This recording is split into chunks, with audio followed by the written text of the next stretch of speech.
여러분 반갑습니다.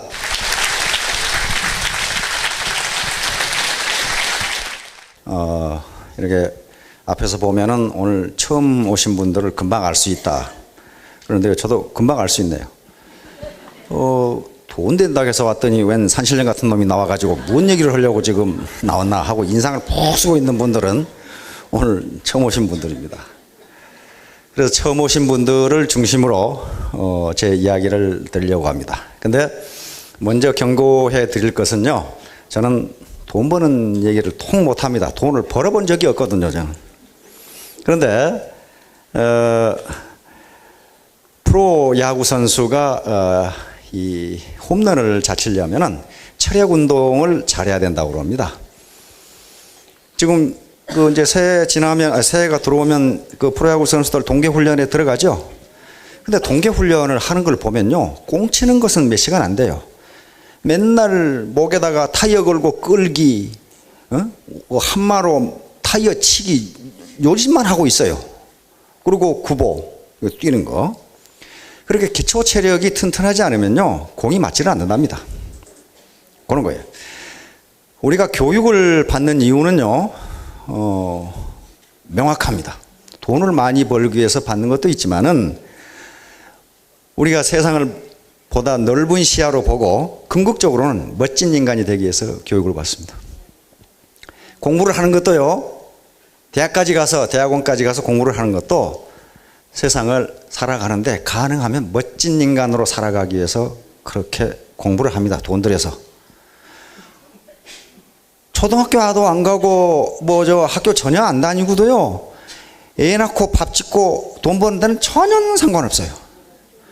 여기 대학 나오신 우리 사모님들 2차 방정식 풀 수 있어요? 예? 2차 방정식은 그냥 인수분해도 하기 어려울 거예요. 그거 다 배웠어요. 그거 다 잊어먹었거든요. 그런데 아인슈타인이라는 사람이 있어요. 거의 미친 사람에 가까운 사람인데, 그 사람이 교육에 대해서 뭐라고 그랬냐면은, 교육의 효과는 배운 것을 다 잊어버리고 난 다음에 남는 것이 교육의 효과다 그랬어요. 뭔 말인지 좀 헷갈리지요. 그 말은 무슨 말이냐면요, 교육은 콩나물 시루에 물 붓기다 그 말입니다. 콩나물 시루에 물을 부으면요, 밑으로 다 빠집니다. 빠지는데 그래도 콩나물은 자라요. 그 부은 물이 그대로 남아있으면요, 콩나물이 썩습니다. 그래서 교육은요, 배운 걸 그 자리에서 잊어버려야 돼요.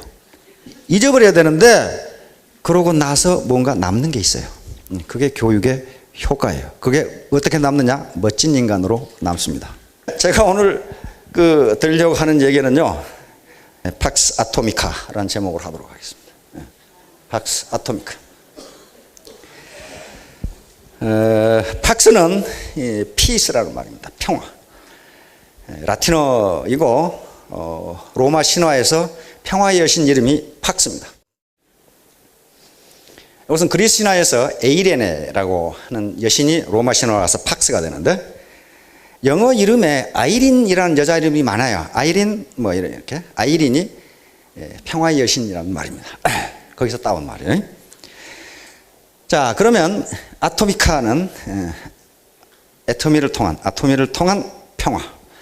다시 말하면 사회 평화, 그리고 가정의 평화를 누리자 하는 겁니다. 애터미를 통해서 가정의 평화를 누리자. 지금까지 여러 가지 경제적인 문제, 그리고 집에만 있다 보니까 우울증이 날라 그러고 나는 누구인가 이렇게 어떤 회의가 들고 하는 것을 애터미 사업을 통해서 경제적인 문제와 그런 심리적인 문제를 모두 해결해서 가정의 평화 그리고 사회적 평화를 누리자 하는 게 팍스 아토미카입니다. 그러면 인류 역사는 어떻게 진행되어 나오는가 하는 것을 설명드리기 전에 토끼 얘기를 하도록 하겠습니다. 자, 교토 삼골.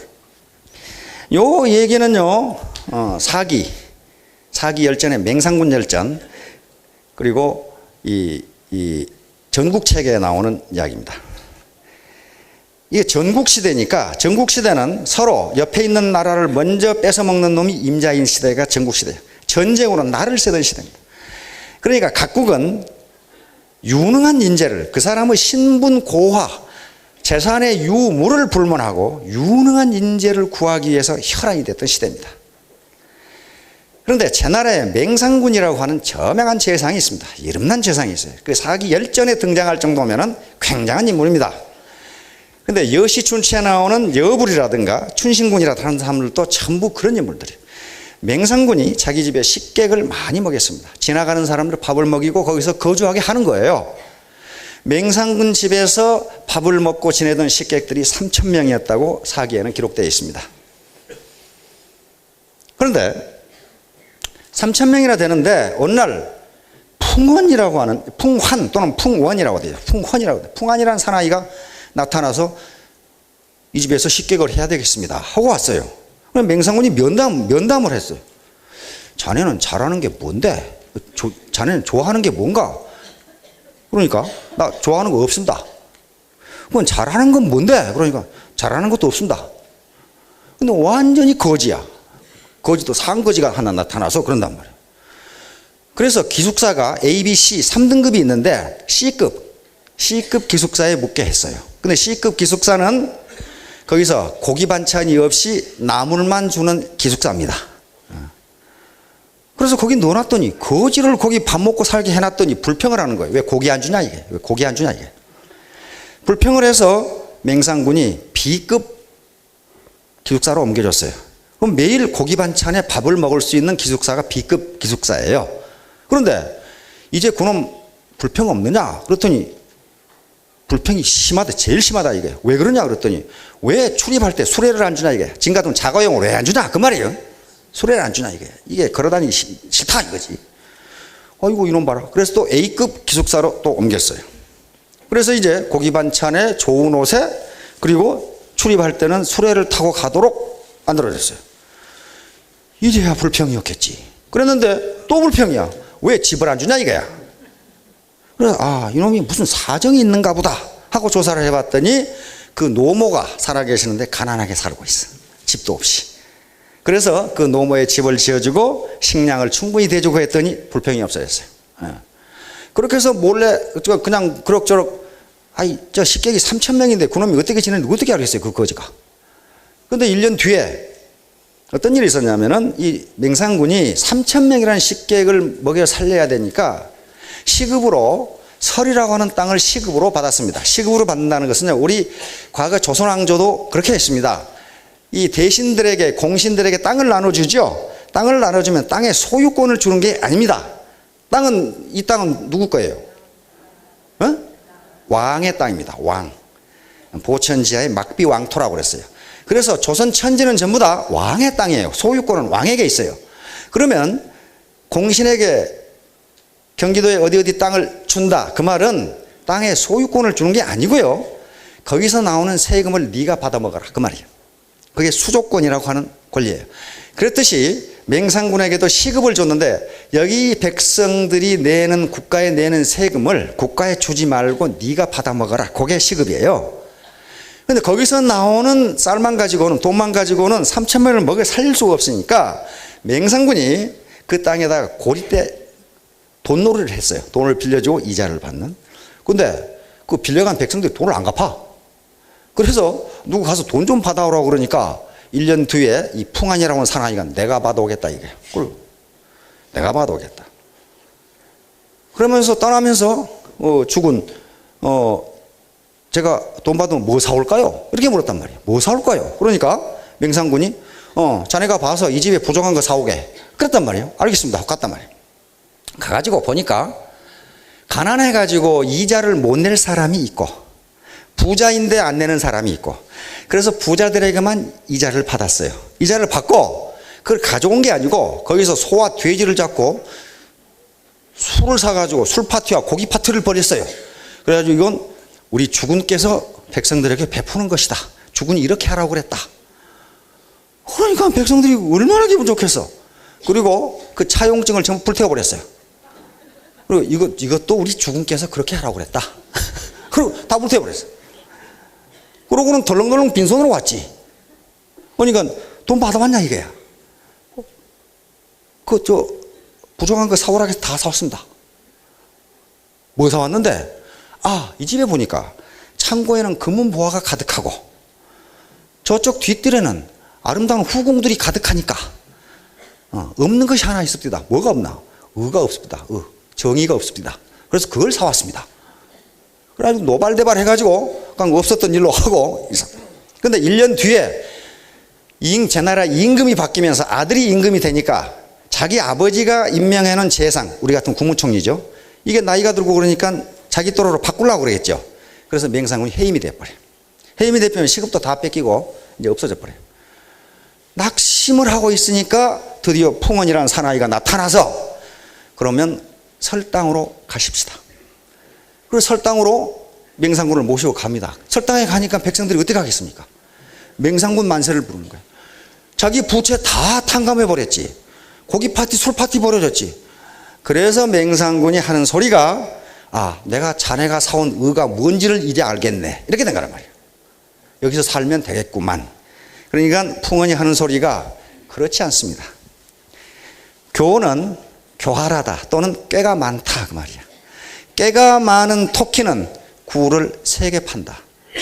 굴 하나 파가지고는 목숨을 부지할 수가 없다 그런 말이에요.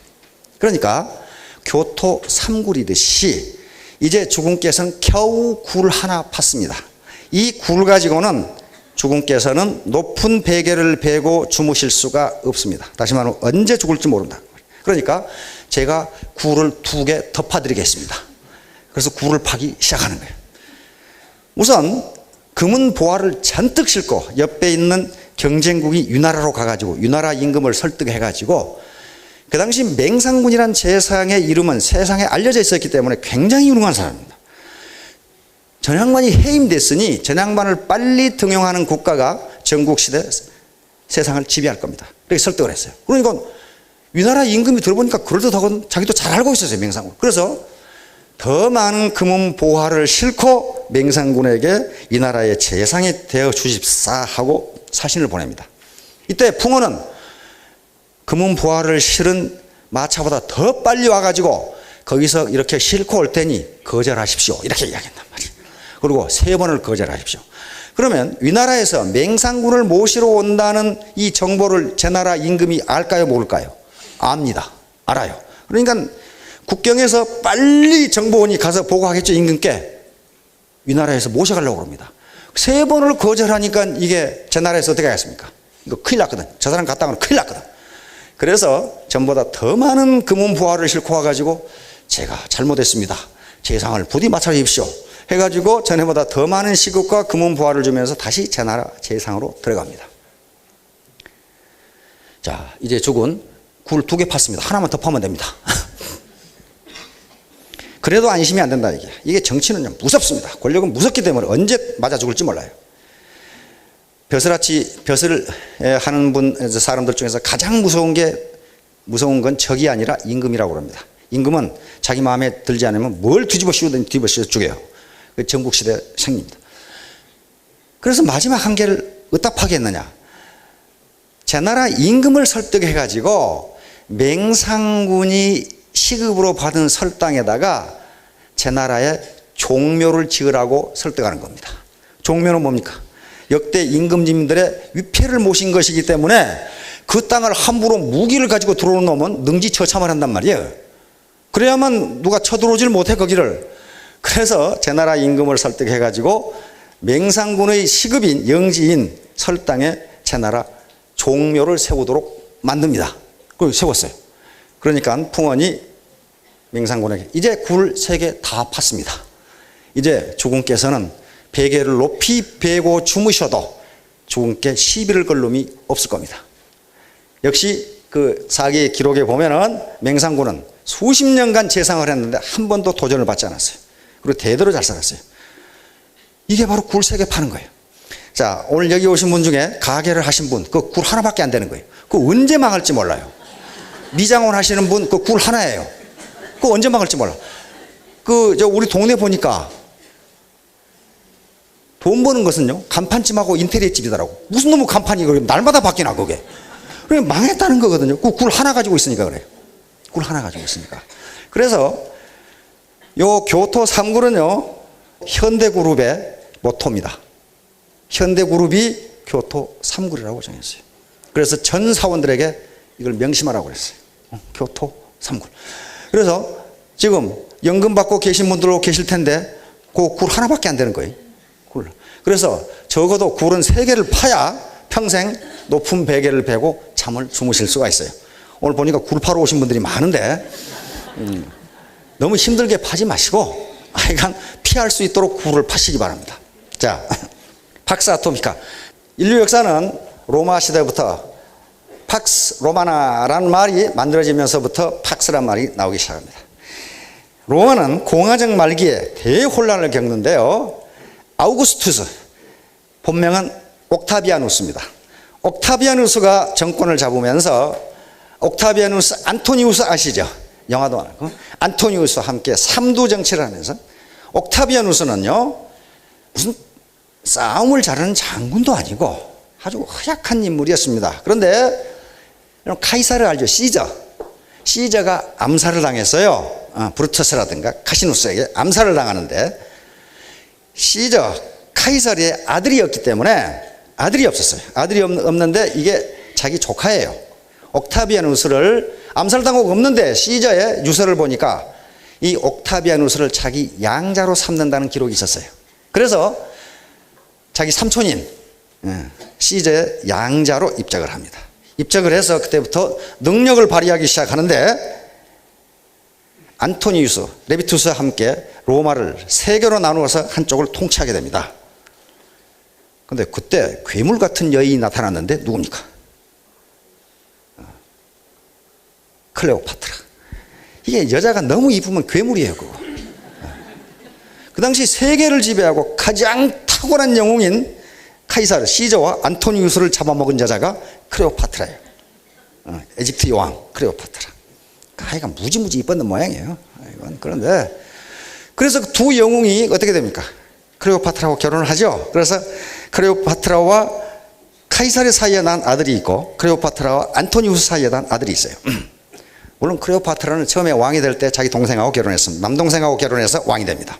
둘이 동시에, 그 당시는 거의 다 보편적으로 그렇게 돼 있었으니까. 지금 생각은, 지금 윤리로 따지면 안 됩니다. 그 당시는 혈통을 보존하기 위해서 그런 식으로 합니다. 그런데 카이사르는 떠났지만 안토니우스는요, 이 클레오파트라한테 반해가지고 다 망쳐놔요. 결국은 나중에 옥타비아누스하고 안토니우스하고 대결을 하게 되는데 악티움이라고 하는 해전에서 클레오파트라 안토니우스 군이 패하면서 옥타비아누스는 로마 전권을 장악하게 됩니다. 그래서 그 옥타비아누스에게 붙여준 이름이 아우구스투스예요. 존엄한 인간, 그 말이에요. 존엄한 자. 사실상 그래서 이 아우구스투스가 로마 초대 황제가 됩니다. 황제가 되는데 그 뒤로 5명의 황제가, 아주 탁월한 황제가 나오는데 그걸 오현제 시대라고 그럽니다. 왜냐하면 그 당시 황제는 세습이 아니고 원로원에서 가장 유능한 인물에게 황제를 줬어요. 그러니까 5명의 유능한 황제가 나와버려요. 이게 200년간이에요. 이 200년간 로마는 전성시대를 구가합니다. 외적의 침입도 없고 군사력도 강하고 경제도 활발하게 돌아가고 법률도 치안도 아주 짤류되고, 그래서 역사가들이 이 시대를 팍스 로마나 이렇게 붙였어요. 로마의 평화. 그 뒤에 국제정치학자들이 이제 이걸 전용시켜가지고 강대국의 지배에 의한 평화, 이것을 팍스라는 말을 붙이기 시작합니다. 자, 이 시대가 지나고 다시 어떤 시대가 오느냐면 팍스 브리타니카. 대영 제국의 지배에 의한 평화. 역사상 대영 제국만큼 큰 제국을 건설한 국가도 없고, 정치, 경제, 사회, 문화, 군사, 과학, 예술 모든 분야의 세계를 지배해버린 게 대영 제국입니다. 대영 제국이 차지한 땅이 지구의 4분의 1이었고 3,300만 평방킬로미터니까 세계 인구의 4분의 1을 점령을 했어요. 그리고 이렇게 되니까 어떻게 됩니까? 영어가 세계 공용어가 돼버립니다. 그 당시는 불어가 훨씬 낫거든요. 근데 영어가 이렇게 돼버려요. 자, 그래서 대영 제국의 지배에 의한 평화. 가장 전성시대가 1815년부터 1914년. 1815년은 영국의 웰링턴 장군이 워털루에서 프랑스 나폴레옹군을 격파한 그 해입니다. 그러면서 프랑스는 깨지고 이제 대영 제국이 세계를 지배해버립니다. 1914년은 제1차 세계대전이 발발한 해입니다. 그때부터는 1차 대전에 휩쓸리면서 국력이 쇠해지고 미국이 부상하기 시작한 시. 자, 그래서 영국의 시대가 이제 팍스 브리타니카 시대라고 부릅니다. 앞으로도 대영 제국처럼 세계를 지배하는 국가는 나타나지 않을 겁니다. 자, 그런데 영국을 지금 우습게 보면 안 되는 게요. 영연방이 있습니다. 영연방은 53개국으로 구성이 되어 있는데 영연방의 수장이 엘리자베스 여왕입니다. 이상한 조직체예요. 자, 그다음 영연방 왕국이 있어요.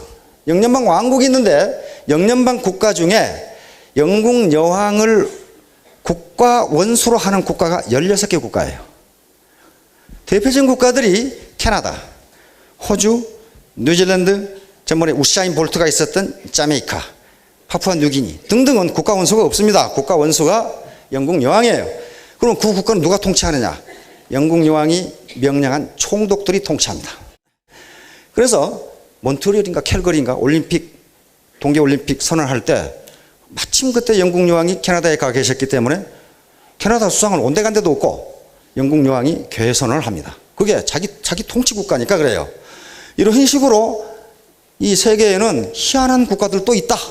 그래서 영국을 우습게 보면 안 되는 게 지금도 수억을 통치하는 그런 통치하는 국가입니다. 자, 이렇게 이제 영국이 팍스 브리타니카 시대가 끝나고 1차 대전이 되면서 이제 너무 많은 전비를 쏟아붓게 되고 세계 경찰 국가였는데 경찰력이 세계 경찰 국가를 하기에 점점 힘이 딸리기 시작해요.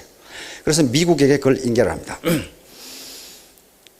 2차 대전이 끝나고 이제 완전히 영국은 힘이 빠졌고 소련과 미국이 양 진영을 지배하면서 이 시대를 루소 아메리카, 팍스 루소 아메리카라고 합니다. 러시아와 아메리카가 지배하는 세계. 이렇게 됩니다. 이때를 뭐라고 부르냐면 공포의 균형이라고 부릅니다. 밸런스 오브 테러. 다시 말하면 상호 확실 파괴 무기를 가지고 있는. 상호 확실 파괴 무기라는 게 뭐냐면요.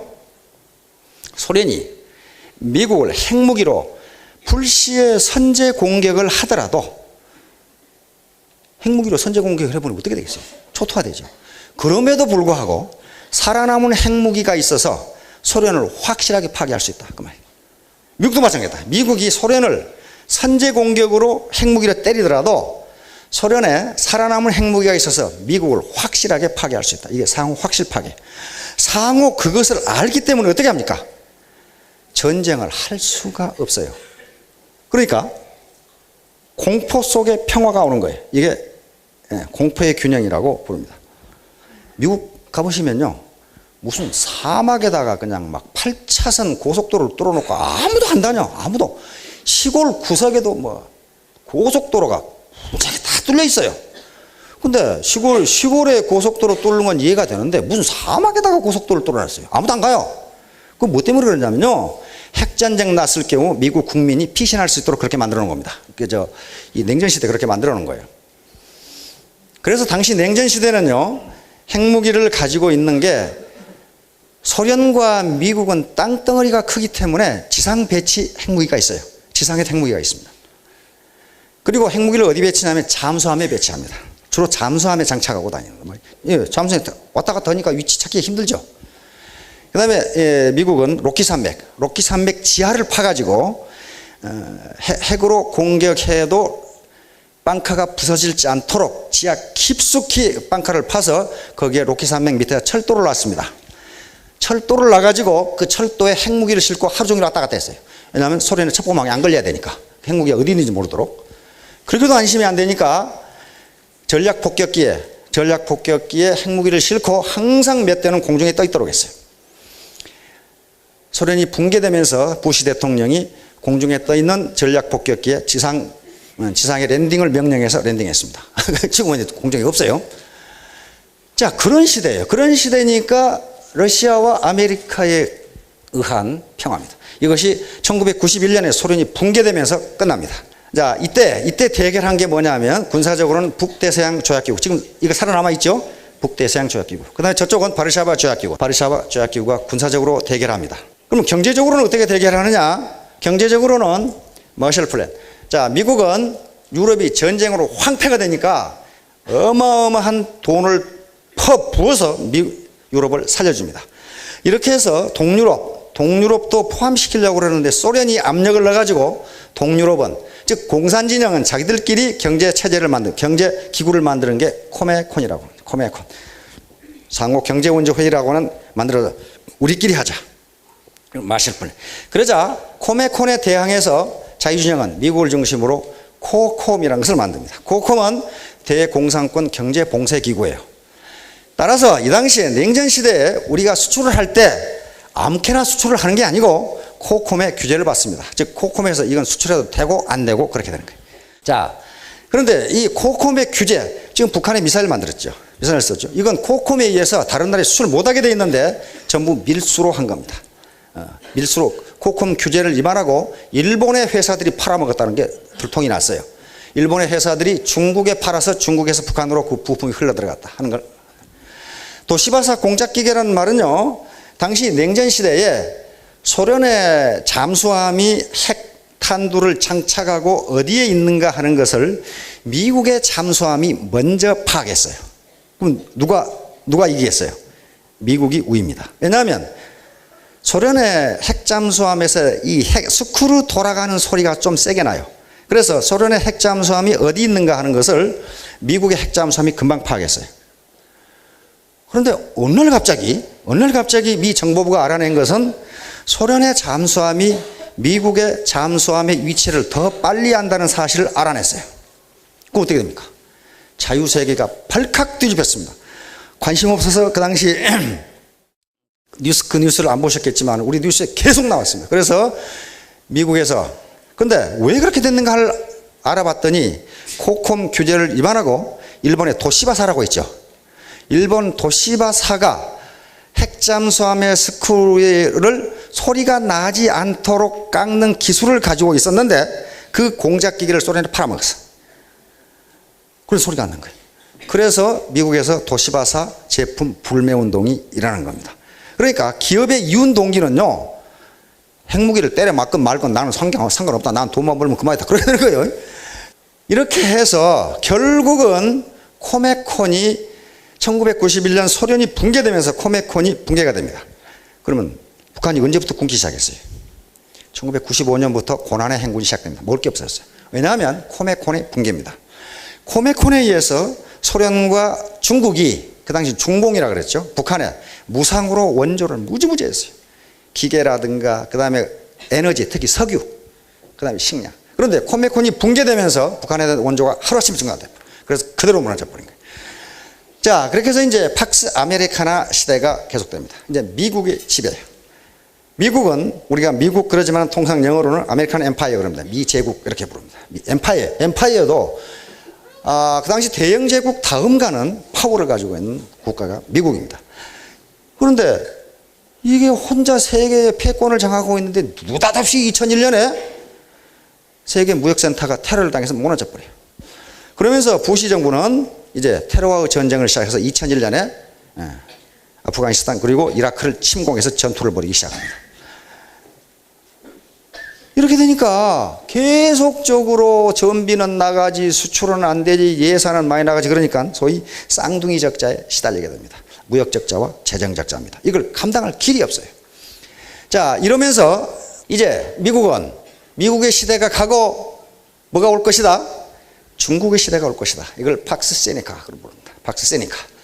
지금 고대 중국은요, 동아시아의 패권 국가였습니다. 그렇죠? 이 당시 한나라, 당나라, 송나라, 원나라, 그 명나라, 청나라. 그런데 이 당시에 동아시아의 패권을 장악하고 있는 중국을 팍스 시니카 이렇게 불렀는데 그 뒤에 이제 근대에 와서는 일본에게 패권을 뺏기게 됩니다. 태평양 전쟁 하면서. 그래서 그 시대를 팍스 자포니카 그렇게 부릅니다. 일본의 지배에 의한 동학평화. 자, 그런데 중국이 과연 세계를 지배할 수 있느냐? 그것은 제 생각은 의문이에요. 그렇게 안 될 것이다. 왜냐하면 현재 미국의 힘이 약화됐다고 하지만요, 미국에 견줄 만한 힘이 없어요. 중국은 없습니다. 그래서 미국이 지금 중국을 포위하고 있죠. 이번에 오바마 대통령이 인도네시아 동아시아 이 정상회의에서 아시아 외교에 올인하겠다 그렇게 선언을 했고, 거기서 남중국의 이제 영유권 분쟁, 남사군도와 서사군도 거기에 석유가 무지무지하게 있으니까 중국이 군사력으로 그걸 지배하려고 하자 미국이 개입하겠다는 의도를 분명히 했습니다. 다시 말하면 영유권 분쟁을 하고 있는 필리핀과 해군 합동훈련을 하고 가장 첨예하게 대립하고 있는 베트남과 해군 합동훈련을 시작했어요. 그것은 뭐냐면은 중국이 무력으로 남중국해를 지배하는 것을 좌시하지 않겠다, 그런 말이에요. 그러니까 중국은 거기서 깜짝 놀래가지고 왜 남의 일에 개입하느냐 이렇게 나왔어요. 그러니까 남의 일이 아니라 무슨 일이다? 세계 평화에 관한 일이다, 이런 식으로 한단 말이야. 세계 평화에 관한 일이다. 자, 그래서 미국은 중국을 견제하기 시작했고, 지금 호주 북부에 뭘 건설하고 있습니다. 미국 군사기지를 건설하고 있어요. 그런데 중국을 견제하기 위한 것이라는 것을 부인하지 않았습니다. 따라서 중국을 지금 포기하기 시작했어요. 그러면서 중국이 유일하게 인도양으로 갈 수 있는 길이 미얀마, 옛날 버마라고 하는 형편없는 국가인데, 인권 탄압국으로 부패지수 세계 꼴찌입니다. 가장 부패한 나라인데, 거기를 힐러리 장관이 방문했죠. 다시 말하면 버마까지 끌어들이게 되면, 미얀마까지 끌어들이게 되면 중국은 완전히 포기가 됩니다. 그래서 EU와 미국이 중국의 세계 지배를 좌시하지 않을 것 같다. 왜냐하면 나토라는 게 살아있어요. 나토. 카다피가 말을 안 들으니까 어떻게 합니까? 뒤지게 두드려 패가지고 다 뺏어버리죠. 함부로 EU와 미국을 건들면 안 됩니다. 싱가포르의 이광주 수상이 지금 차기 지도자로 중국의 이 각광을 받고 있는 시진핑이 싱가포르를 방문했죠. 이광주 수상이 싱가포르 시진핑 수상에게 말했습니다. 앞으로 30년간 미국에 노라고 말하지 말라 그랬어요. 노라고 말했다가는 뒤지게 얻어맞는다, 그 말이에요. 지금 그만큼 미국은 셉니다. 자, 지금 세계 경제력이 어느 정도 되는가 봅시다. 1등은 어디예요? 역시 미국입니다. 14조 5,266억 달러. 요건 미국 달러화 명목 GDP니까 시장 환율, 국제 외환 시장에서의 시장 환율로 계산한 겁니다. 2등이 일본, 중국, 3등 일본, 독일 이렇게 됩니다. 그렇죠? 대한민국은 어디 있습니까? 15등 1조 145. 어마어마한 국가입니다. 우리 앞에 있는 놈들요, 저거 우리가 곧 따라잡을 텐데, 요것은 외환 시장에서 거래되는 환율에 의해서 결정한 거고, GDP는 이것보다도 더 정확한 게 뭐냐면은 그 화폐의 구매력을 가지고 평가하는 게 좋습니다. 왜냐하면 일본은 물가가 무지무지 비싸요. 같은 오뎅 하나인데 우리나라에서 먹는 것이 더 맛있는데 비싸긴 일본 고기 더 비싸요. 그런데 그 나라 GDP는 그 나라의 시장 가격으로 추계하기 때문에 물가가 비싼 나라는 부당하게 GDP가 높게 나와요. 이걸 시정하기 위해서 그 화폐 구매력을 가지고 다시 계산합니다. 네, 이것이 구매력 평가 환율에 대한 GDP입니다. 자, 보세요. 이제 미국이 역시 1등이죠. 14도. 2등이 어디예요? 중국이에요. 10조까지 따라갔어요. 금년에 10% 성장하면 중국의 GDP는 11조가 될 겁니다. 일본 형편없어요. 3등을 하는데 중국의 절반도 안 되죠. 이렇게 되면 대한민국은 12등으로 올라옵니다. 1조 4,661억 단. 무지무지한 겁니다. 우리 국민들이 얼마나 밤낮없이 뛰는가 하는 것을 알 수가 있어요. 아마 서양 사람들 우리나라 경부고속도로를 보면 놀래 자빠질 거예요. 저놈들은 잠은 언제 자나 그럴 거예요. 밤새도록 차가 다녀. 어떻게 말이에요. 응? 이게 캐나다, 인도네시아까지가 1조를 넘어가는 국가고 그 다음부터는 1조가 되지 못합니다. 그렇죠? 그런데 우리가 1조 4,661억이니까 멕시코를 금방 따라갈 수 있을 것 같아요. 이태리가 지금 빌빌거리고 있으니까 조금만 잘. 그러나 우리가 또 빌빌거리면 안 되죠. 죽으라고 따라가면 따라가. 이제 2조는 프랑스까지입니다. 2조 달러를 부과하는 국가가. 자, 그러면 이제 우리가 팍스 코리아로 가야 되겠죠. 근데 우리나라 국토 영토 넓이가 너무 좁아서 이게 세계를 지배하기는 조금 그래요. 머시기 하죠. 거시기 하죠. 그런데 통일 한국은 그렇지가 않습니다. 대영 제국의 영국 본토가 24만 평방킬로미터예요. 그런데 남북 통일되면 22만입니다. 그러면 굉장한 강대국이 돼요. 인구도 영국이 지금 한 6천만인데 남북 하면 7천만이 넘어요. 그렇다면 강대국이 될 수가 있습니다. 강대국이. 그런데 그것 가지고 세계를 다 지배하지 못합니다. 앞으로 팍스 시니카는 저는 기대할 수 없다고 봐요. 중국이 워낙 부패하고 민도가 낮아요. 세계 국제 투명성 기구에서 그 나라 부패 지수를 매년 발표합니다. 중국은 10점 만점에 3.6점밖에 안 돼요. 그러니까 100점 만점에 36점이라 그 말이에요. 그렇게 부패했어요. 그런데 그놈의 부패 지수가 개선될 여지가 전혀 없어요. 그럼 우리 대한민국은 나으냐? 별로 나지도 못해요. 국제투명성기구가 지금 계속 발표하는데 대한민국의 부패도가 점점 심해지는 걸로 조사 발표돼요. 그게 지금 가장 절망적인 거예요. 지금 현 정부 들어와서 계속 부패가 심해져요. 부패가 보통 심해집니다. 그게 가장 큰 문제인데 그건 국제투명성기구가 그렇게 발표했다 그 말이에요. 자, 그래서 이제 앞으로는 대영 제국이나 또는 미국처럼 정치, 경제, 군사, 문화, 과학, 학문, 음악 모든 면에서 세계를 지배하기는 힘들다. 그러면 어떤 특정 분야에서 세계를 주도할 수 있다. 그래서 팍스 코리아나가 가능하다 그 말이에요. 자, 우리 한류가 그걸 보여줬어요. 그렇죠? 그 다음에 현재 K-팝도 그걸 보여주고 있고 최근에 음식과 디자인, 패션도 한류가 지금 흘러넘치고 있다 그 말이에요. 그러니까 그 뭐예요? 큰 공장이나 많은 자원을 들이지 않고 우리 몸뚱아리를 가지고 하는 것으로 세계를 지배할 수 있다. 그럼 세계를 지배할 수 있다. 우리 원더걸스나 소녀시대처럼 그렇게 일본이나 미국 사람들 그렇게 춤 못 춥니다. 그 5년간 연습해야 되는데 개인주의 사회에서 어떤 미친놈이 그 5년간 연습을 합니까 그걸? 그거 못해요. 알아도 못해 알아도. 우리는 유교주의적 집단적 정신이 있어요. 그게 가능한 거예요. 자, 그래서 팍스 코리아나로 가야 되겠다. 그래서 이것도 가능하다 그 말이에요. 팍스 아토미카.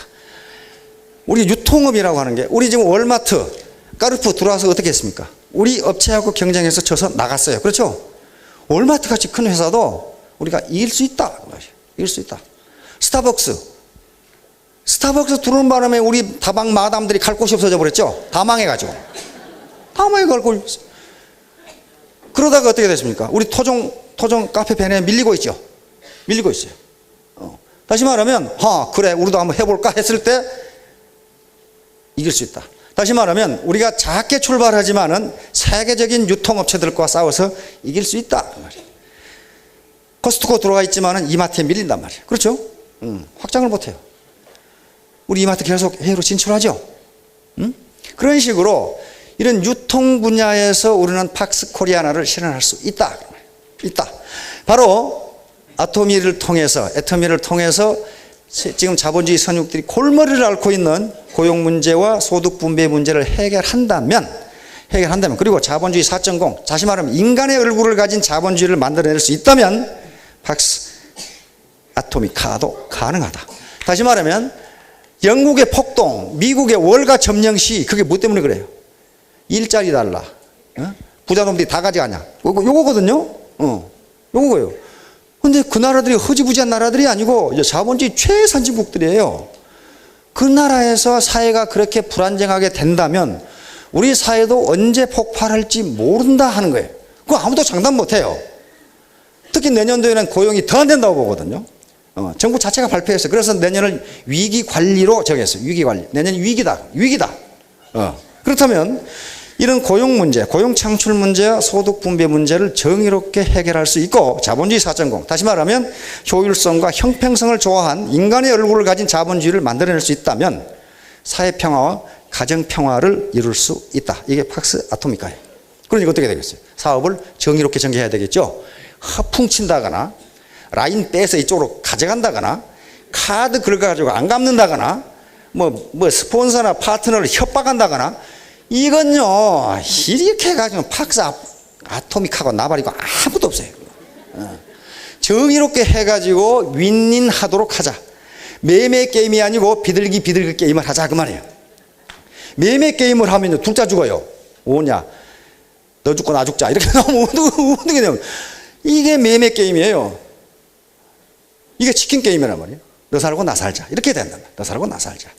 그래서 우리가 위닝 게임, 상생 게임을 하면요 이 기회에 굴도 2개 더 파고 지금 여기까지 살아서 걸어오신 것 보니까 굴 하나는 전부 가지고 계신 것 같아요. 그렇죠? 굴 하나는 가지고 계시는데 크게 안심이 안 된다는 말이에요. 내년이 위기니까. 그렇다면 굴 하나 더 파시고 상호 협력에 의해서 위닝 게임을 하면은 모두 우리 팍스 아토미카 다시 말하면 사회의 평화와 가정의 평화를 누릴 수 있을 것으로 그렇게 믿습니다. 자, 강의 마치도록 하겠습니다.